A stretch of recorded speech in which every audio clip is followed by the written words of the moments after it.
आता है हमेशा जो पेपर का न्यूज़ कटिंग बनता है कि जो सदर अस्पताल हो या प्राथमिक केंद्र हो, सामुदायिक स्वास्थ्य केंद्र हो, वहाँ पे जो नर्स होती हैं या फिर एएनएम होती हैं, जीएनएम होती है, वो डिलीवरी वाले मामले में उनके प्रति जो आक्रोश आता है और समाचार बन जाता है।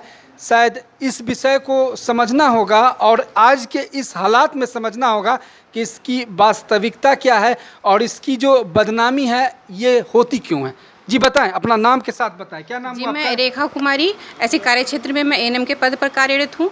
चिकित्सा संघ में मेरा पद संयुक्त मंत्री का है। जी। तो मैं बताना चाहती हूँ, जैसे कि आपने सवाल किया कि काम हम ही करते हैं, डेटा हमारे ही मेहनत पर डिपेंड करता है, फिर भी हम लोग बदनाम है कि चिकित्सा कर्मी क्षेत्र में हॉस्पिटल पे पाए ही नहीं जाते हैं या उनकी उपस्थिति बहुत कम होती है, वो क्षेत्र में काम नहीं करते हैं। तो मैं सवाल करना चाहती हूँ आपसे कि जब हमने अपना प्रशिक्षण पूरा किया था उस टाइम हमारे सिलेबस में कहीं से भी डाटा या कंप्यूटर ऑपरेटिंग का कहीं से कोई सब्जेक्ट नहीं था।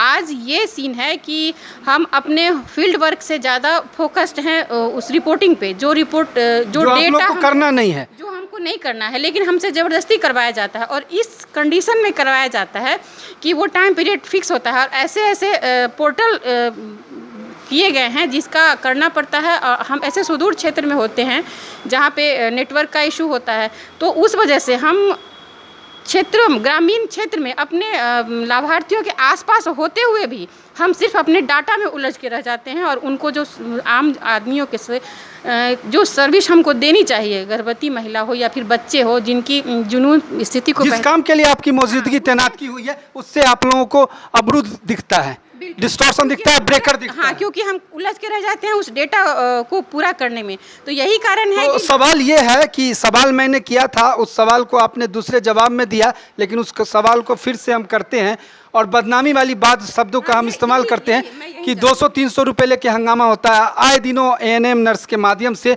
इसके पीछे क्या कारण है या इसके कुछ है क्या, इसमें कुछ मसला है क्या, क्या कहना चाहेंगे?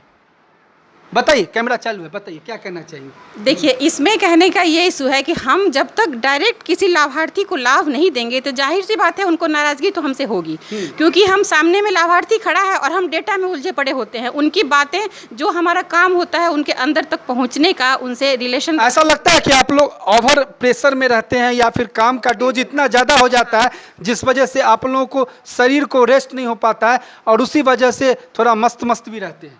मस्त का मतलब बेहोश रहते हैं। जी बिल्कुल। तो शासन को ये सोचना होगा कि उनको वर्क के साथ गैप भी दिया जाए। जी 6 घंटे के 8 हाँ घंटे सर, के हमारा है 6 घंटे काम, 6 घंटे आराम और 8 घंटे काम, 8 घंटे आराम और 8 घंटे मनोरंजन का। लेकिन हमारी स्थिति तो ये, क्या अस्पताल में ऐसी व्यवस्था रहती है कि आप लोगों के विश्राम हम बता रहे, हमारी स्थिति ये है कि हम काम जो 8 घंटे काम अपने